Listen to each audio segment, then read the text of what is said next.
This is Gadgets Magazine TV, and here's the latest news. The Manila International Auto Show is one of the most anticipated motoring and driving events in the country.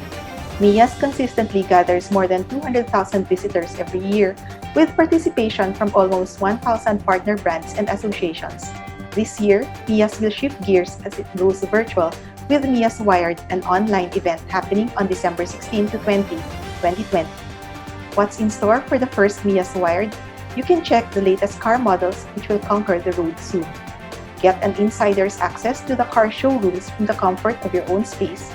Know the latest innovations and newest automotive trends. Meet possible partners and network in the automotive industry. And watch some activities and engagements designed for car enthusiasts.